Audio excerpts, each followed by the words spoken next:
Nama saya Kirana.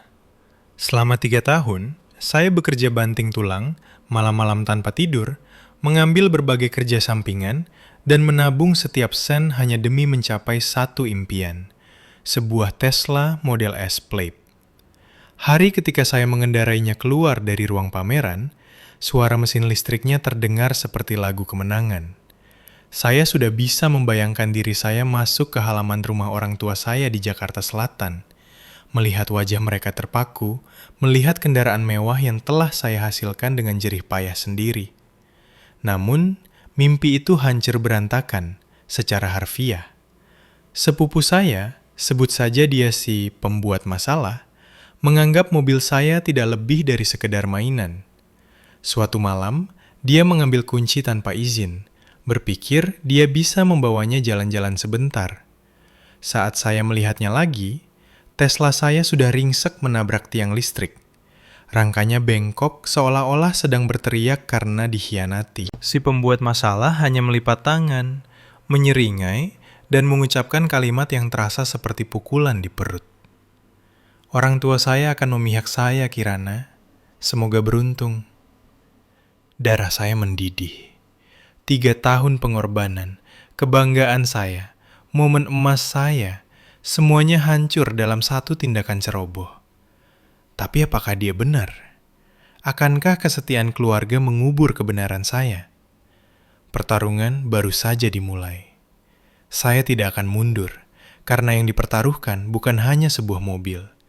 Ini tentang kepercayaan, harga diri, dan membuktikan bahwa apa yang menjadi milik saya akan tetap menjadi milik saya. Tetaplah di sini, karena jalan di depan memiliki lebih banyak liku daripada tanjakan puncak. Ketika garis batas dilanggar, apakah Anda akan tetap diam atau berdiri melawan? Tulis komentar Anda di bawah dan tekan suka, serta bagikan untuk menyebarkan pesan ini. Bagus lalu lolos dari segala hal. Di usia 25 tahun, dia masih bersantai di lantai bawah rumah orang tuanya di Jakarta. Hari-harinya dihabiskan dengan bermain video game dan lamaran kerja yang setengah jadi. Ibunya, Dewi, dan ayahnya, Setio, menanggung biaya sewa kamarnya, tagihan teleponnya, bahkan langganan aplikasi streamingnya. Setiap kali dia mengacau, menabrakkan mobil Honda lama mereka, lupa membayar denda parkir, mereka akan segera datang dengan berbagai alasan. Dia hanya sedang mencari jati diri. Dewi akan mendesah, mengabaikan kekacauan terbarunya. Setio akan mengangguk, memberinya uang tunai untuk belanja bulanan yang secara misterius berubah menjadi sepatu Keds baru.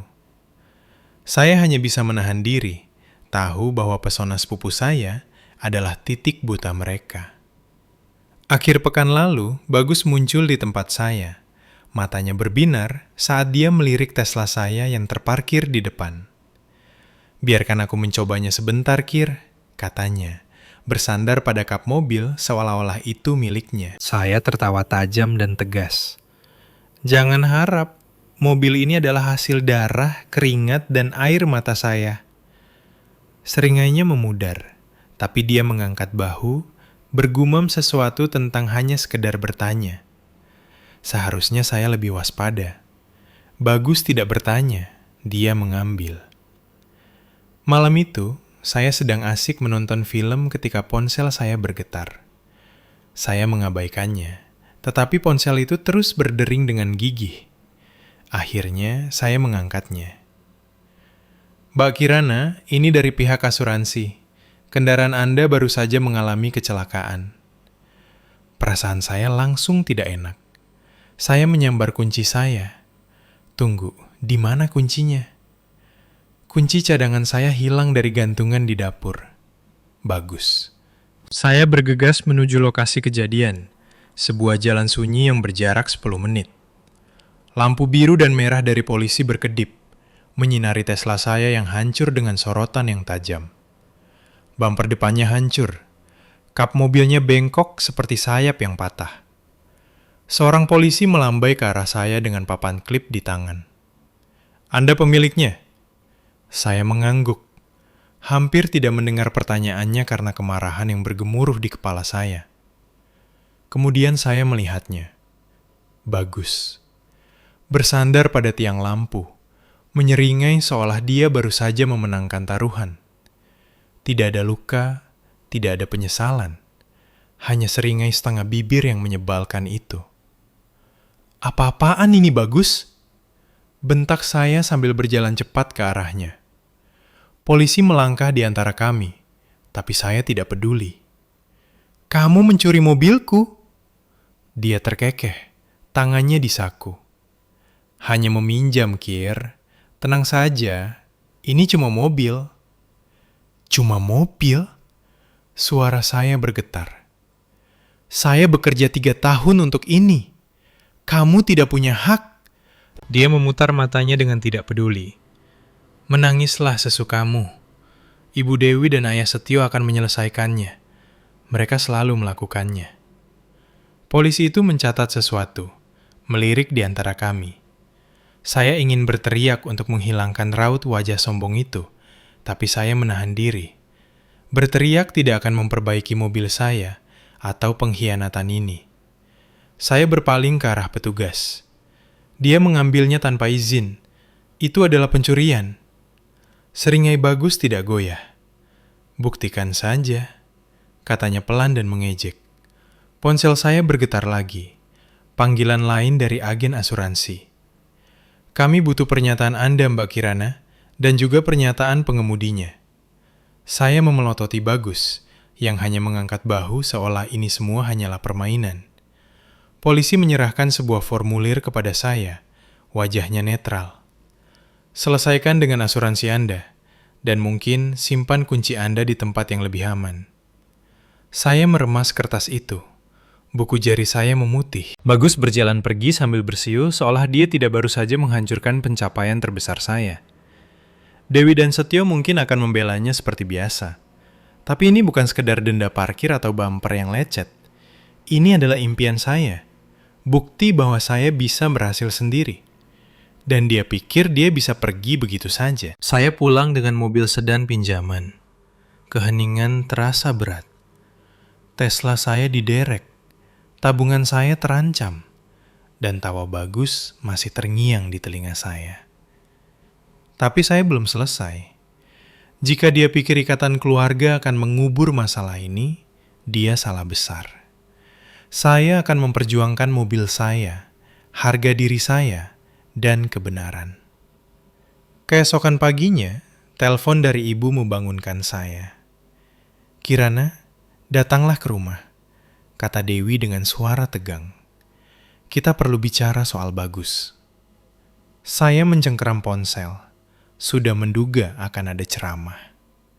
1 jam kemudian, saya masuk ke halaman rumah mereka di Jakarta Selatan dengan sedan pinjaman. Sebuah pengingat pahit tentang Tesla saya yang hancur total. Ibu dan ayah sedang menunggu di ruang tamu. Wajah mereka campuran antara kekhawatiran dan harapan. Bagus tidak ada di sana. Mungkin masih tidur setelah kejadian semalam. "Duduklah sayang." Ibu mulai menepuk sofa. "Kami tahu kamu marah, tapi keluarga tetaplah keluarga. Kita harus memaafkan." Saya terdiam. Rahang saya mengencang. Ayah mengangguk dengan tangan terlipat. "Bagus melakukan kesalahan. Dia minta maaf, Kir. Lupakan saja." "Maaf?" bentak saya. "Dia mencuri mobil saya, menabrakannya, dan menertawakan saya. Itu bukan kesalahan, itu adalah pilihan."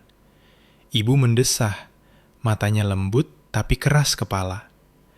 "Dia masih muda, dia masih belajar. Kamu lebih kuat dari ini, Kirana. Jadilah orang yang lebih dewasa." Saya ingin berteriak mendengarnya. Saya pernah mendengar kalimat itu sebelumnya. Dulu saat kuliah, saya bekerja shift ganda di sebuah rumah makan untuk membayar biaya kuliah saya, bertahan hidup dengan mie instan. Sementara itu, Bagus menunggak hutang kartu kredit sebesar 75 juta rupiah untuk ponsel baru, tiket konser, dan pakaian mewah. Dewi dan Setio melunasinya tanpa kedipan mata, mengatakan dia hanya sedang mencari jalan hidup. Saya tidak pernah mendapatkan sepeser pun untuk pinjaman saya. Saya berjuang keras, sementara mereka memanjakannya. Sekarang mereka mengharapkan saya untuk mengabaikan mimpi saya yang hancur. Ibu, ayah, ini bukan soal pengampunan, kata saya. Suara saya stabil tapi tajam. Ini soal tanggung jawab. Dia melanggar hukum. Dia harus menghadapinya. Ayah mencondongkan tubuh ke depan, nadanya tegas. Kamu membesar-besarkan masalah ini. Kami akan bantu biaya perbaikannya. Sudahlah demi nama baik keluarga. Membantu. Saya berdiri dan berjalan mondar-mandir. Saya tidak mau uang kalian.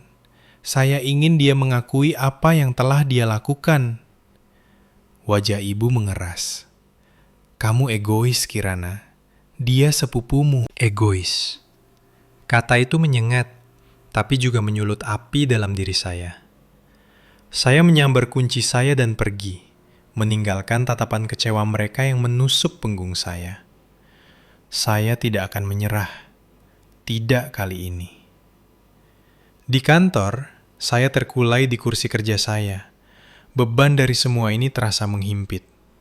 Maya, rekan kerja sekaligus sahabat terdekat saya, menjulurkan kepalanya. Kamu terlihat seperti butuh kopi atau pengacara. Candanya sambil duduk di kursi seberang meja saya. Saya menceritakan semuanya. Pencurian bagus, kecelakaan itu, tekanan dari ibu dan ayah. Maya mendengarkan. Seringai biasanya digantikan oleh kerutan di dahi. Mereka memanjakannya, katanya sambil mengetuk-ngetukkan pulpennya. Kamu bekerja setengah mati untuk mobil itu. Dia tidak boleh pergi begitu saja. Tepat sekali, kata saya, mencondongkan tubuh ke depan. Tapi mereka pikir saya orang jahat karena mempertahankan posisi saya. Maya menggelengkan kepala. Kamu tidak salah. Denger, saudara laki-laki saya pernah melakukan hal gila seperti ini sekali. Meminjam laptop saya, menghilangkannya, dan orang tua saya membiarkannya. Saya memaksanya membayar setiap sen kembali. Kamu harus menetapkan batasan, atau mereka akan terus menginjak-injakmu. Kata-katanya sangat berkesan. Batasan. Saya tidak pernah menetapkannya pada Bagus. Tidak benar-benar. Saya selalu membiarkan pesonanya, atau permintaan ibu melunakkan saya. Tapi kali ini berbeda. Tesla saya bukan hanya sekedar mobil. Itu adalah bukti bahwa saya bisa membangun sesuatu sendiri. Bagus tidak hanya membuat logam penyok, dia merusak harga diri saya. Apa langkahmu selanjutnya? Tanya Maya dengan mata tajam. Saya menarik napas dalam-dalam. Saya akan mengajukan laporan polisi, pencurian, mengemudi sembrono, apapun yang bisa menjeratnya. Dan saya akan memberitahu perusahaan asuransi semuanya. Tidak ada lagi melindungi dia. Maya menyeringai. Itu baru teman saya. Butuh bantuan memeriksa pernyataannya. Saya tertawa. Tawa nyata pertama dalam beberapa hari ini. Mungkin, tapi saya tidak akan berhenti di situ. Jika ibu dan ayah ingin melindunginya, mereka harus menjelaskannya kepada polisi. Dia mengangguk sambil berdiri. Kamu pasti bisa. Jangan biarkan mereka membuatmu merasa bersalah untuk mundur. Sendirian lagi, saya menatap laptop saya. Formulir klaim asuransi sudah terbuka. Jari-jari saya melayang di atas papan ketik. Mengajukan laporan ini akan mengubah banyak hal, mungkin selamanya. Ibu dan ayah mungkin tidak akan memaafkan saya. Bagus mungkin akan menyerang balik. Tapi bukan saya yang merusak kepercayaan. Saya telah menghabiskan bertahun-tahun membuktikan diri saya, dan saya tidak akan membiarkan siapapun, bahkan keluarga, menghapus itu. Saya mulai mengetik. Setiap kata adalah langkah untuk mengambil kembali apa yang menjadi milik saya. Saya berkendara ke kantor asuransi di pusat kota. Gedung di Jakarta itu menjulang tinggi, penuh kaca dan baja. Sangat kontras dengan rasa mulas di perut saya. Saya menggenggam ponsel saya. Layar bercahaya dengan pesan yang saya kirim ke Bagus beberapa hari lalu. Jangan harap kamu bisa mengendarai mobilku. Tidak akan terjadi. Pesan itu adalah kunci keselamatan saya. Sekarang, di dalam, resepsionis mengarahkan saya ke kantor Pak Budi. Sebuah ruangan di sudut dengan terlalu banyak berkas dan cangkir kopi bertuliskan klaim terjadi. Pak Budi, pria parubaya dengan kacamata berbingkai kawat, mendongak dari mejanya. Mbak Kirana, silakan duduk. Saya meluncur ke kursi, memegang map bukti di tangan. Saya di sini mengenai Tesla saya. Mobil itu dicuri dan ditabrakan. Pak Budi mengangkat alis, menyesuaikan kacamatanya. Dicuri. Laporan mengatakan anggota keluarga mengemudi tanpa izin. Benar, kata saya dengan suara tegas. Sepupu saya, Bagus. Saya sudah melarangnya meminjam mobil itu. Saya punya buktinya. Saya menyerahkan ponsel saya. Pesan teks kepada Bagus dengan cap waktu yang jelas. Pak Budi menggulir layar. Ekspresinya netral tapi penuh perhatian. Ini membantu, katanya sambil mencatat. Anda mengajukan klaim atas penggunaan tanpa izin. Tepat sekali. Saya mencondongkan tubuh ke depan. Dia mengambil kunci saya, menabrakkan mobil saya, dan pergi seolah-olah tidak terjadi apa-apa. Saya butuh ini tercatat secara resmi. Pak Budi mengangguk, mengeluarkan formulir. Penggunaan tanpa izin adalah hal serius. Jika disetujui, tanggung jawab hukum bisa beralih ke pengemudi. Tapi klaim keluarga biasanya rumit. Anda yakin dengan ini? Saya tidak ragu sedikit pun. Saya yakin, dia harus bertanggung jawab. Jari-jarinya dengan cepat mengetik di papan ketik. Saya butuh pernyataan Anda, laporan polisi, dan pesan teks ini. Ada saksi? Saya menggelengkan kepala. Hanya saya dan dia di lokasi. Tapi polisi melihat sikapnya waktu itu. Pak Budi mencatat lagi, wajahnya sulit dibaca. Kami akan meninjaunya. Anda akan mendapat kabar dalam seminggu, mungkin lebih cepat. Saya meninggalkan kantornya, jantung saya berdebar kencang, tapi mantap. Ini bukan lagi hanya soal mobil. Ini soal menetapkan garis batas. Kembali di kantor, saya menemukan Maya di mejanya. Matanya berbinar saat saya masuk. Jadi, bagaimana hasilnya dengan orang asuransi itu? Saya menjatuhkan diri ke kursi sambil mengembuskan napas. Sudah diajukan, sudah saya tunjukkan pesannya. Agennya, Pak Budi, bilang buktinya kuat. Tapi drama keluarga bisa merumitkan segalanya. Maya mendengus, melemparkan pulpennya ke atas tumpukan kertas. Merumitkan. Bagus mencuri mobil Mukir. Itu bukan drama, itu kejahatan. Dia harus belajar bahwa dia tidak bisa mengambil apapun yang dia inginkan. Saya mengangguk. Kata-katanya menguatkan tekad saya. Dia tidak pernah menghadapi konsekuensi. Ibu dan ayah selalu menyelamatkannya. Tidak kali ini. Bagus, kata Maya sambil bersandar. Kamu tahu apa yang dulu sering dikatakan ibu saya? Jika kamu tidak mengajari orang cara memperlakukanmu, mereka yang akan menentukan untukmu. Bagus sudah terlalu lama menentukan segalanya bagimu. Kata-katanya terasa sangat dalam. Saya pernah membiarkan kelakuan Bagus sebelumnya.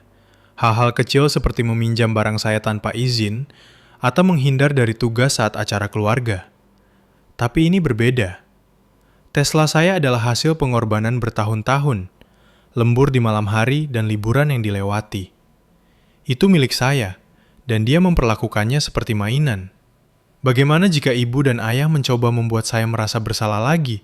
Tanya saya dengan suara pelan. Maya tidak bergeming.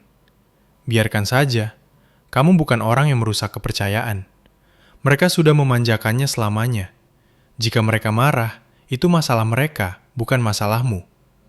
Saya tersenyum, berterima kasih atas dukungannya. Kamu benar. Saya sudah selesai bersikap manis. Klaim sudah diajukan, dan saya siap menghadapi apapun yang terjadi selanjutnya. Dia menyeringai, memberi saya hormat main-main. Itu baru semangat. Jika kamu butuh bantuan saya ada di sana. Bagus tidak akan lolos kali ini. Saya menghabiskan sisa hari itu menyusun laporan polisi saya. Setiap kata disusun dengan sengaja.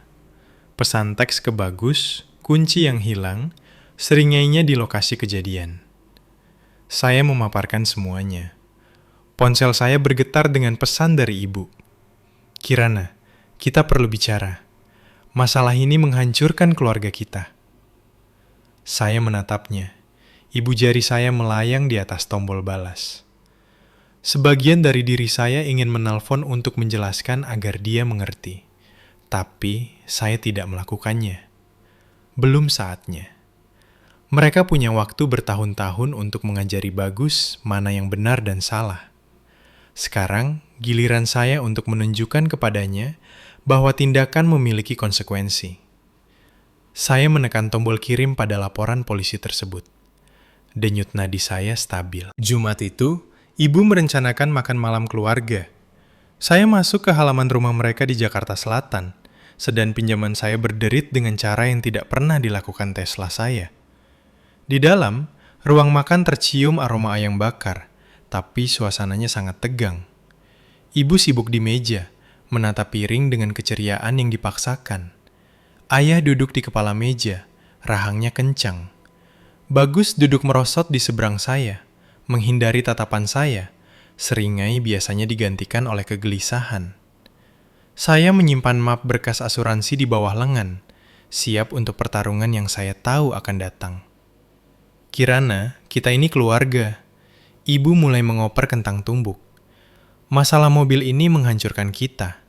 Tidak bisakah kamu mengikhlaskannya? Saya meletakkan garpu. Denyut nadi saya semakin cepat. Mengikhlaskannya? Dia mencuri mobil saya. Dia menghancurkannya. Bukan saya yang menghancurkan apapun di sini. Ayah berdehem, suaranya rendah. Dia tidak bermaksud menyakitimu, Kir. Kami akan menanggung kerusakannya. Cabut saja klaimnya. Saya menggelengkan kepala, tidak percaya. Kalian pikir ini soal uang? Ini soal dia mengambil apa yang menjadi milik saya dan berpikir dia bisa melenggang pergi begitu saja. Bagus bergeser, jarinya mengetuk-netuk meja. Aku sudah bilang aku minta maaf, oke? Kenapa kamu harus membuatnya jadi masalah besar? Maaf tidak memperbaiki mobilku, balas saya dengan tajam. Atau kenyataan bahwa kamu pikir kamu bisa mengambilnya begitu saja. Mata ibu menyipit. Kamu keras kepala. Ingat ketika kami membelikan Bagus laptop untuk kuliah, kamu tidak mengeluh saat itu. Saya tertawa tajam dan pahit. Tidak mengeluh. Saya menabung berbulan-bulan untuk membeli laptop bekas dengan layar retak, sementara kalian memberinya yang baru. Saya tidak bilang apa-apa, karena saya diajarkan untuk bekerja keras mendapatkan apa yang saya inginkan. Dia tidak. Wajah ayah memerah. Itu tidak adil. Kami membantu di mana kami bisa. Membantu dia, koreksi saya. Saya bekerja 2 pekerjaan untuk bisa membeli laptop itu. Kalian bahkan tidak pernah bertanya apakah saya butuh bantuan. Ruangan menjadi sunyi. Suara denting peralatan makan menghilang. Bagus menatap piringnya. Buku jarinya memutih. Ibu meraih tangannya, tapi saya belum selesai. Saya mengeluarkan laporan asuransi dari map saya dan menggesernya di atas meja. Ini adalah klaim yang saya ajukan. Penggunaan tanpa izin. Laporan polisi berikutnya. Masalah ini tidak akan hilang. Kepala Bagus mendongak. Matanya melebar. Kamu serius? Kamu mencoba menjebloskan aku ke penjara gara-gara mobil bodoh ini. Ini bukan sekedar mobil, kata saya. Suara saya stabil. Ini adalah 3 tahun hidup saya. Kamu tidak berhak menentukan apa artinya bagiku. Ibu menyambar laporan itu. Tangannya gemetar. Kirana, ini bisa menghancurkan masa depannya. Pikirkan masa depannya. Masa depannya? Saya berdiri. Kursi saya berderit di lantai. Bagaimana dengan masa depan saya? Saya bekerja untuk semua yang saya miliki. Dia tidak berhak mendapatkan pemakluman hanya karena kalian merasa kasihan padanya. Ayah memukul meja dengan tangannya. Cukup, kamu membesar-besarkan masalah ini. Kami akan perbaiki mobilnya, dan itu adalah akhir dari semuanya. Tidak, ini belum berakhir. Saya menatap matanya. Perusahaan asuransi punya pesan teks saya yang membuktikan saya melarangnya. Polisi punya pernyataan saya. Jika ayah terus membela dia, ayah sedang membela seorang pencuri. Bagus mendorong kursinya ke belakang. Wajahnya pucat. Kamu benar-benar melakukan ini? Kamu tega menghancurkan saudaramu sendiri? Saya melipat tangan. Kamu menghancurkan dirimu sendiri saat kamu mengambil kunci saya. Suara ibu pecah. Kirana, tolong. Kita ini keluarga. Keluarga tidak mencuri dari keluarga, kata saya. Kata-kata saya memotong permohonannya. Kalian sudah membereskan kekacauannya selama bertahun-tahun. Itu berhenti sekarang. Ayah membuka mulutnya, lalu menutupnya lagi. Bahunya terkulai. Ibu mencengkeram laporan itu. Air mata menggenang, tapi dia tidak membantah. Bagus keluar melalui pintu belakang, membantingnya keras. Keheningan yang mengikuti terasa berat, hanya dipecah oleh isak tangis pelan ibu. Saya merapikan berkas-berkas saya. Tekad saya tidak tergoyahkan. Saya menyayangi kalian berdua, tapi saya tidak akan mundur. Dia harus belajar. Ayah menatap meja. Suaranya hampir tidak terdengar. Kamu membuat ini jadi sulit, Kir. Bukan saya yang membuatnya sulit, kata saya. Dia yang melakukannya. Saya meninggalkan mereka duduk di sana. Makan malam yang tak tersentuh menjadi dingin. Saat berkendara pergi, saya merasakan beban kekecewaan mereka, tapi itu tidak menggoyahkan saya. Ini bukan soal balas dendam. Ini soal keadilan. 3 hari kemudian, Bagus menggedor pintu rumah saya. Saya membukanya dan dia ada di sana. Matanya liar, rambutnya berantakan. Sama sekali tidak seperti sepupu sombong yang menertawakan Tesla saya yang ringsek. Kir, kamu harus bantu aku, cetusnya. Masuk ke dalam tanpa izin. Saya melipat tangan, menghalangi jalannya. Membantumu setelah semua yang kamu lakukan? Dia berjalan mondar-mandir di ruang tamu saya. Tangannya menarik-narik bajunya. Klaim asuransi itu, laporan polisi itu. Kamu menghancurkan hidupku. Cabut saja, tolong. Suaranya pecah karena putus asa. Tapi saya tidak merasa iba. Kenapa harus? Tanya saya. Nada saya dingin.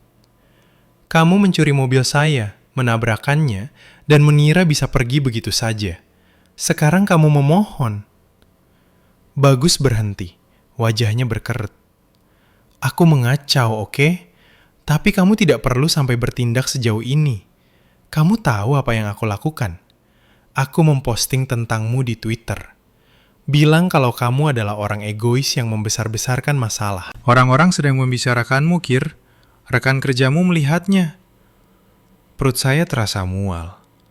Saya menyambar ponsel saya, membuka Twitter, dan di sana ada utas dari akun Bagus yang menggambarkan saya sebagai penjahat. Kirana tega menghancurkan keluarganya sendiri demi sebuah mobil. Tulis salah satu postingan. Yang lain menyebut saya picik dan pendendam. Tangan saya gemetar saat saya menggulir layar. Saya mengenali nama-nama di kolom balasan.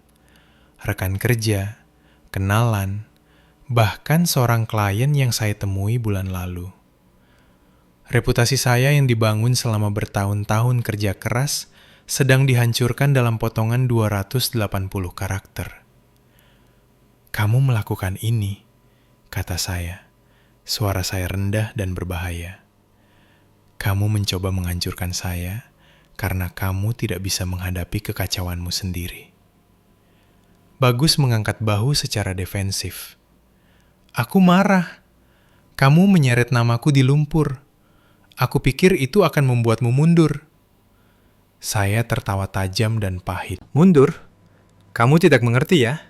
Saya tidak akan mencabut klaimnya. Kamu tidak bisa menjelek-jelekan saya dan berharap dimaafkan begitu saja. Matanya bergerak liar, rasa panik mulai muncul. Kir, ayolah. Ibu dan ayah bilang kamu akan mendengarkan jika aku minta maaf. Aku minta maaf, baiklah. Hentikan semua ini. Tidak. Saya melangkah mendekat. Suara saya stabil. Kamu tidak bisa membuat saya merasa bersalah untuk membereskan kesalahanmu. Kamu sudah melampaui batas, dan sekarang kamu menghadapi konsekuensinya. Ponselnya bergetar, dan dia tersentak saat mengeluarkannya. Wajahnya pucat saat membaca layar. Tidak mungkin, gumamnya. Suaranya hampir berbisik. Dia memutar ponselnya ke arah saya, hampir memohon. Itu adalah email dari seorang klien, salah satu pekerjaan desain grafis lepasannya. Karena kekhawatiran baru-baru ini mengenai profesionalisme Anda, kami memutus kontrak kami. Tulis email itu. Kami tidak dapat bekerja sama dengan individu yang terlibat dalam perselisihan publik. Saya menatap email itu, lalu kembali menatapnya. Itu salahmu sendiri, kata saya. Kamu memposting sampah itu. Kamu menghancurkan karirmu sendiri. Bagus terduduk di sofa saya, memegang kepalanya dengan tangannya. Ini salahmu, gumamnya. Tapi nada pertarungan sudah hilang dari suaranya. Kamu mendorongku melakukan ini. Tidak bagus, kamu yang mendorong dirimu sendiri. Saya berdiri di depannya tanpa goyah. Kamu mencuri mobil saya. Kamu menabrakannya. Kamu mencoba menghasut rekan kerja saya. Dan sekarang kamu kehilangan klien karena kamu tidak mau mengakui kesalahanmu. Dia menatap ke atas, matanya berkaca-kaca. Apa yang harus aku lakukan sekarang? Aku hancur. Cari jalan keluarnya sendiri, kata saya. Sama seperti yang saya lakukan saat bekerja 3 pekerjaan untuk membeli mobil itu. Sama seperti saat ibu dan ayah menyelamatkanmu, tapi membiarkan saya berjuang sendiri. Kamu bukan anak kecil lagi, bersikaplah dewasa. Dia berdiri, bahunya terkulai, dan berjalan gontai menuju pintu. Kamu tidak punya hati, katanya. Tapi itu terdengar lebih seperti permohonan daripada penghinaan. Lalu kenapa kamu ada di sini memohon-mohon? Balas saya. Dia tidak menjawab, hanya pergi dan menutup pintu di belakangnya. Saya terduduk di kursi. Ponsel saya masih terbuka di utas Twitternya. Balasan-balasannya menyakitkan. Orang-orang yang bekerja dengan saya, orang-orang yang saya hormati, mempertanyakan karakter saya. Tapi bukan saya yang telah berbohong atau mencuri. Saya membuka laptop saya dan mulai menyusun tanggapan. Bukan untuk berdebat, tetapi untuk meluruskan kebenaran. Kebenaran saya bukan untuk diperdebatkan. Beberapa minggu kemudian, hidup Bagus mulai berantakan. Pemberitahuan akhir dari perusahaan asuransi mendarat seperti hantaman godam. Kerusakan sebesar 450 juta rupiah tertulis atas namanya. Tidak ada lagi menghindar. Tidak ada lagi alasan. Pekerjaan lepasannya yang sudah terpukul oleh pembatalan satu klien mendapat hantaman lagi. Kontrak desain besar yang terbesar baginya terlepas saat klien mengirim email. Kami telah mempertimbangkan kembali kerjasama ini karena perilaku Anda baru-baru ini. Keangkuhan media sosial Bagus yang dulu menjadi kartu namanya telah berbalik menjadi racun, membuatnya kehilangan pekerjaan yang sangat dia butuhkan untuk membayar hutang. Ibu menelpon saya, suaranya tertekan. Dia benar-benar kesulitan, Kir. Kami tidak bisa membantunya kali ini. Cicilan rumah sangat berat, dan jam kerja ayah dipotong. Saya bersandar di meja dapur, menatap ponsel saya yang sunyi. Dia menggali lubangnya sendiri, Bu. Dia harus memanjat keluar sendiri. Tapi dia keluarga, desaknya, hampir memohon. Tidak bisakah kamu bicara dengan orang asuransi, biar masalah ini hilang? Tidak, kata saya, suara saya tegas. Dia sudah membuat pilihannya. Saya tidak akan membereskan kekacauannya. Dia mendesah kalah. Kamu sudah berubah, Kirana. Mungkin, kata saya.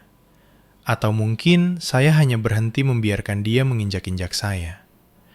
Saya mengakhiri panggilan. Hati saya berat tapi mantap. Pesan suara dari ayah menumpuk. Setiap pesan semakin pendek dan sedih. Telepon kami kembali, Kir, katanya di pesan terakhir. Saya tidak melakukannya. Saya membisukan pesan mereka, memblokir nomor mereka, dan merasakan kejelasan yang luar biasa. Selama bertahun-tahun, saya berjalan berjingkat di sekitar kekacauan Bagus, menelan amarah saya demi menjaga kebahagiaan ibu dan ayah. Tidak lagi. Memutuskan hubungan dengan mereka bukan berarti saya berdarah dingin. Itu adalah cara untuk bertahan hidup. Apartemen saya terasa lebih ringan, seolah-olah saya telah melepaskan bayangan yang saya bawa terlalu lama. Di kantor, saya mendengar bisikan tentang kegaduhan Twitter terbaru Bagus. Serangkaian postingan pahit yang menyalahkan semua orang kecuali dirinya sendiri. Rekan-rekan saya, yang sempat terpengaruh oleh kebohongannya, sekarang mulai melihat jati dirinya yang sebenarnya. Seorang rekan kerja mengirimkan pesan dari klien kami. Kami mempercayaimu, Kirana. Teruskan kerja bagusmu. Reputasi saya yang didapat dengan susah payah tetap berdiri kokoh. Saya telah memperjuangkannya, dan itu terbukti kuat. Maya menemukan saya di ruang istirahat, serinainya tajam. Bagus benar-benar tenggelam ya. Klien lain baru saja meninggalkannya. Saya mengangguk sambil menyesap teh saya. Dia punya hutang 450 juta yang harus diselesaikan sekarang. Tidak ada yang akan membantunya. Sudah saatnya, katanya sambil bersandar. Kamu melakukan hal yang benar, Kir. Dia tidak bisa terus-menerus bermain sebagai korban. Saya tahu, kata saya. Tapi ini bukan lagi soal dia. Ini soal saya memilih apa yang saya pertahankan. Dia mengangkat alis, merasa kagum. Lihat dirimu, sudah dewasa dan tegas. Saya tertawa, menggelengkan kepala. Bukan tega, hanya sudah cukup sampai di sini. Malam itu, saya memeriksa saldo bank saya. Pembayaran asuransi sudah cair. Cukup untuk mulai mencari mobil baru, sesuatu yang praktis, tapi milik saya sepenuhnya. Saya memejamkan mata, mengingat perjuangan keras yang membuat saya mendapatkan Tesla saya. Lembur, malam-malam yang dilewati tanpa keluar rumah. Pengaturan anggaran yang ketat. Bagus melihatnya hanya sebagai mainan untuk dipinjam, sebuah status untuk dipamerkan. Dia tidak pernah mengerti apa artinya menghasilkan sesuatu dengan usaha sendiri. Sekarang dengan hutangnya yang menumpuk dan klien-kliennya yang hilang, dia belajar dengan cara yang sulit. Saya tidak mendoakan dia menderita, tapi saya juga tidak berkewajiban menyelamatkannya. Keegoisannya telah membangun penjara bagi dirinya sendiri, dan dia terkunci di dalamnya. Saya telah menghabiskan bertahun-tahun membuktikan bahwa saya bisa berdiri sendiri, dan saya tidak akan mundur. Setiap pilihan yang dia buat, mencuri kunci saya, menabrakkan mobil saya, memfitnah saya secara online, ada harganya. Dia sedang membayarnya sekarang, dan saya bebas. Saya membuka laptop saya, menjelajahi daftar mobil. Sebuah babak baru sedang menanti. Melihat ke belakang, saya menyadari sesuatu yang sangat penting. Tanggung jawab bukan hanya soal membayar tagihan atau memenuhi tenggat waktu. Ini soal mengakui pilihan-pilihan Anda. Saya menghabiskan bertahun-tahun membangun hidup saya, sepotong demi sepotong, hanya untuk melihat seseorang mencoba menghancurkannya. Itu mengajarkan saya sebuah kebenaran pahit. Kerja keras Anda, impian Anda, itu adalah milik Anda untuk dilindungi. Tidak ada orang lain yang berhak mengklaimnya, bahkan keluarga sekalipun. Saya belajar menetapkan batasan untuk mengatakan tidak tanpa rasa bersalah. Itu tidak mudah, tapi itu perlu. Setiap pengorbanan yang saya buat, setiap lembur, setiap momen yang terlewatkan, adalah batu bata dalam fondasi kemandirian saya. Membiarkan seseorang merusaknya karena rasa kasihan atau tekanan akan menjadi pengkhianatan terhadap semua yang saya yakini. Kepada siapapun yang mendengarkan, dengarlah ini. Jagalah apa yang telah Anda hasilkan. Waktu Anda, usaha Anda, hati Anda. Semua itu tidak gratis untuk diambil. Orang-orang akan mencoba membengkokkan kehendak Anda untuk membuat masalah mereka menjadi masalah Anda. Jangan biarkan mereka.